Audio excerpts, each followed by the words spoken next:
اگر ہم اس نظریے پر چلیں تو خدا کی قسم اس وطن عزیز جیسا کوئی وطن نہیں ہے، ملک پاکستان جیسا کوئی ملک نہیں ہے،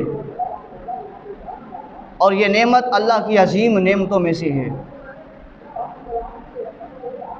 یہ ہم ہیں، اس کو نقصان پہنچانے والے بھی ہم ہیں، صرف حکمران نہیں، ہم ہیں۔ آج جو ہے 14 اگست آ رہا ہے تو ہم بڑے بڑے باجے لے کر بچوں کو دیں گے، پیسے ہم خود دیں گے، ورنہ بچے کہاں سے پیسے لے آئیں گے؟ ہم دیں گے انہیں پیسے کہ جاؤ انجوائے کرو اور باجے بجاؤ۔ بھائی نظریہ کیا ہے؟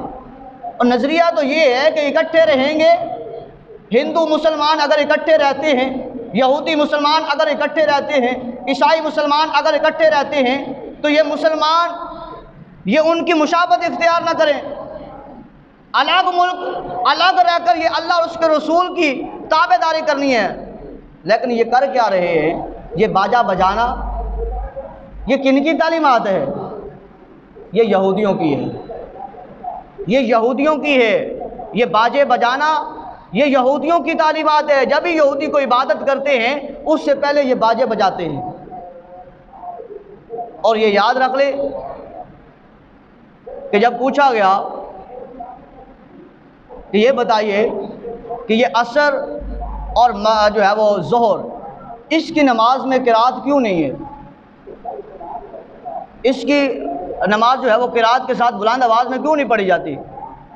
آپ فجر کو بھی قرآن سناتے ہیں، مغرب کو بھی قرآن سناتے ہیں، عشاء کو بھی قرآن سناتے ہیں بلند آواز میں۔ فجر کی نماز میں بھی امام کے پیچھے مقتدی نے خاموش رہنا ہے، ظہر کی نماز بھی ہے، امام کی قرات کے پیچھے امام کی تابع داری میں مقتدی جو ہے وہ قیام میں خاموش رہے گا۔ عصر بھی یہی ہے، مغرب بھی ایسے ہے، عشاء بھی ایسے ہے۔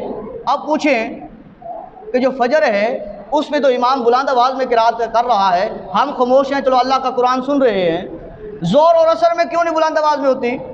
تو پتہ یہ چلتا ہے جب یہ شروع میں اللہ کے محبوب پیغمبر محمد رسول اللہ صلی اللہ علیہ وسلم حرم پاک میں نماز پاک پڑھاتے تھے، اللہ کی عبادت کرنے لگتے تھے، اللہ کی حمد کرنے لگتے تھے، جیسے ہی ادھر سے قرات بلند ہوتی، الحمد شریف کی آواز بلند ہوتی تھی تو باہر سے لوگ جو تھے کفار کافر لوگ جو تھے وہ کیا کرتے تھے؟ وہ باجے اور سیٹیاں بجانا شروع کر دیتے تھے۔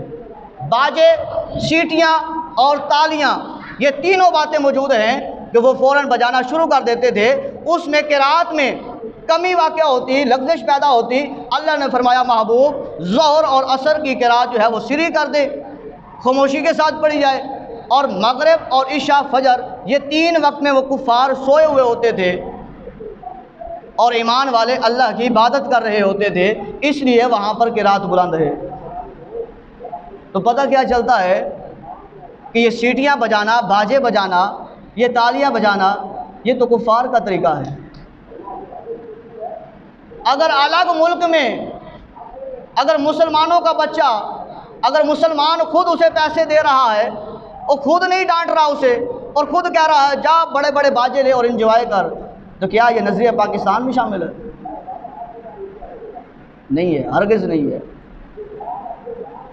اگر آج جو ہے چھوٹی چھوٹی بچے کی داڑھی آ گئی ہے، سنت رسول تھوڑی سی بڑھ گئی ہے، نظر آنے لگ گئی ہے، اگر باپ یا ماں یا بھائی یا ماموں یا کوئی کہے کہ ابھی سے تو داڑھی رکھ رہا ہے، مولوی